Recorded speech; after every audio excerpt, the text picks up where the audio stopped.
আসসালামু আলাইকুম। Doctor Mohammad Mizanur Rahman, deputy civil surgeon, Khulna. আপনারা জানেন বাংলাদেশে হাম রোগের প্রাদুর্ভাব দেখা দিয়েছে।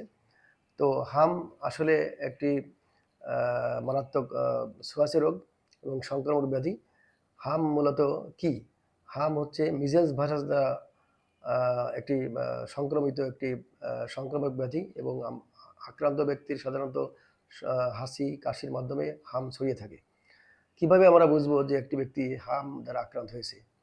আমাদের শিশুদের বা যে কোনো ব্যক্তির যদি দেখা যায় যে তার গায়ে জ্বর আসছে, তীব্র জ্বর, তীব্র কাশি, এরপরে তার নাক দিয়ে পানি পড়ছে, চোখটা লাল হয়ে গিয়েছে এবং জ্বর আসার কয়েকদিন পরে যদি তার গায়ে লালচে দানা অর্থাৎ র্যাশ আসে, তাহলে আমরা ধারণা করতে পারি এই বাচ্চাটি বা এই ব্যক্তিটি হাম দ্বারা আক্রান্ত হয়েছে। হাম কেন এত ভয়াবহ?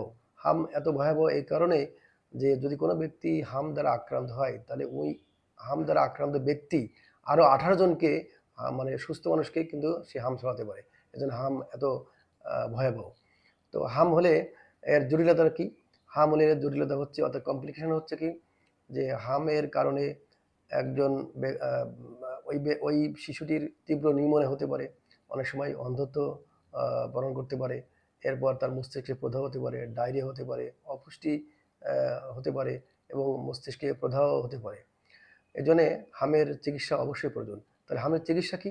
হামের চিকিৎসা হলে আমরা সাধারণত যদি হামের এই লক্ষণগুলো আমরা দেখি, তাহলে অবশ্যই আমরা চিকিৎসকের পরামর্শ নিব এবং বাচ্চাটিকে আমরা আইসোলেট করব, অর্থাৎ অন্য বাচ্চাদের থেকে দূরে রাখবো। হামের চিকিৎসা সিমটোমেটিক, যেহেতু এটা ভাইরাস জনিত রোগ, 7 দিন পরে এমনিতেই ভালো হয়ে যায়।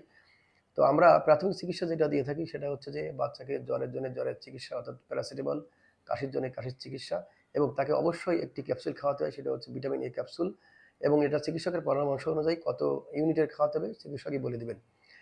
তবে কিছু আপনাদের কিছু সচেতনতা বা স্বাস্থ্যবিধি মেনে চলতে হবে, যেমন ওই বাচ্চাটিকে মাস্ক পরানো বা তার হাতে গ্লাভস পরানো, এটা করতে হবে।